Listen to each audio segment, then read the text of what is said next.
NEET அதாவது national eligibility entrance test, தேசிய தகுதி நுழைவுத் தேர்வு, அது நம்முடைய தமிழகத்தின் மக்களுக்கு, குழந்தைகளுக்கு, மாணவர்களுக்கு ஒரு ஊக்கத்தையும் எதிர்காலத்திலும் சிறப்பாக்கும் என்ற நம்பிக்கை எங்களுக்கு இருக்கின்றது.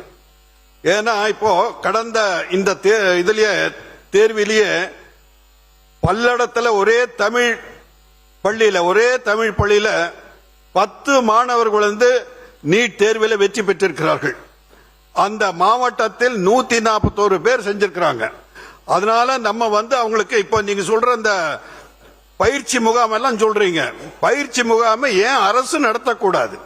பயிற்சி முகாமை அந்த இடத்துல இந்த திருப்பூர்ல எல்லாம் பயிற்சி முகாம் எல்லாம் அரசு நடத்தி அவர்களெல்லாம் அந்த குழந்தைகளை எல்லாம் ஊக்கப்படுத்தி இந்த மாதிரி அவங்களெல்லாம் வெற்றி பெற செய்திருக்கிறார்கள். இன்று எல்லா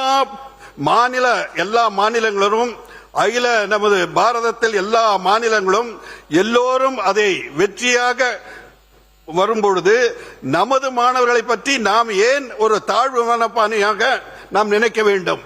அவர்களையும் ஊக்கப்படுத்தி அவர்களும் நீட் என நம்ம குழந்தைகள் அறிவுஜீவிகள், தமிழக மாணவர்கள் எல்லாம் ரொம்ப ஒன்றும் கம்மி இல்லை, அவங்களும் சிறப்பாக செய்யக்கூடியவர்கள். ஆகவே அவர்களுக்கு ஒரு தரமான நல்ல கல்வியை கொடுத்து அவர்களுக்கும் இந்த பயிற்சி மையங்கள் எல்லாம், ஏன்னா தனியார் மருத்துவ கல்லூரிகள் எல்லாம் பணம் பண்றுகின்ற ஒரு தொழிலாக இதை பயன்படுத்தி விடக்கூடாது. ஆகவே பணம் படைத்தவர்கள் எல்லாம் அந்த MBBS எல்லாம் போய் சேர்ந்துட முடியும்.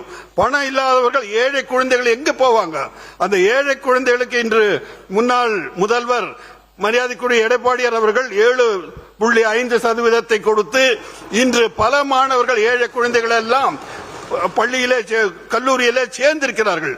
இது மாதிரி ஒரு புதிய திட்டத்தை, நமது மாணவர்களுக்கு உபயோகமான திட்டத்தை, அவர்களை உற்சாகப்படுத்துகின்ற திட்டத்தை என்ன என்று நீங்கள் சிந்தித்து அந்த முறையிலே நீங்கள் செய்தால் நல்லது என்ற எண்ணத்தை தெரிவித்து, இது எங்களுக்கு உடன்படாது என்றதனால் இதை நான் இந்த வாக்களிப்பில் கலந்து கொள்ளாமல் வெளிநடப்பு நடத்துகின்றேன்.